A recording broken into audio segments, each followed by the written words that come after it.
Voici l'exercice 58 à page 318.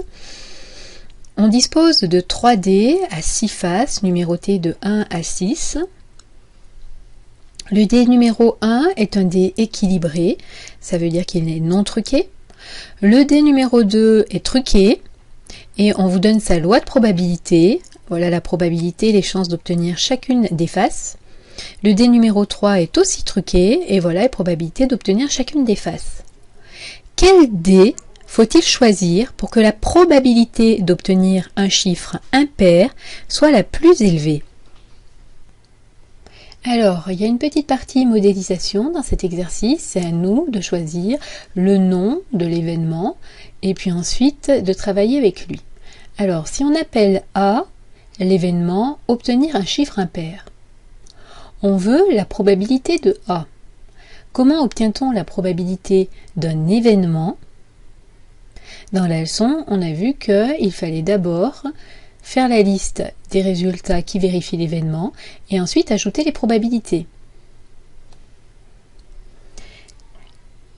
L'événement A est réalisé lorsqu'on obtient 1, 3 ou 5, donc sa probabilité sera égale à la probabilité de 1 plus la probabilité de 3 plus la probabilité de 5. Il faut donc maintenant, dans les 3 cas, calculer ce que ça donne pour le dé numéro 1, le dé numéro 2 et le dé numéro 3, puis conclure. Ce que je vous laisse réaliser seul.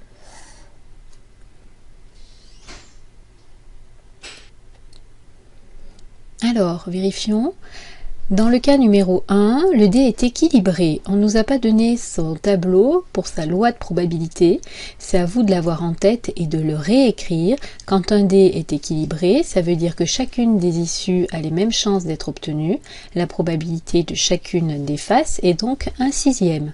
Ce qui fait que la probabilité de A, c'est probabilité de 1 plus probabilité de 3 plus probabilité de 5. 1/6 plus 1/6 plus 1/6, ça fait 3/6. 1/2, on peut s'arrêter là ou donner l'écriture décimale, c'est aussi 0,5. Pour le dé numéro 2, on se sert dans le tableau, probabilité de 1, de 3, de 5. On les ajoute, ça fait 1/2, c'est la même probabilité que précédemment, 0,5.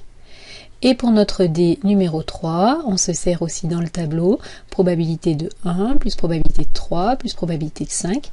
Et cette fois-ci, ça fait 0,6.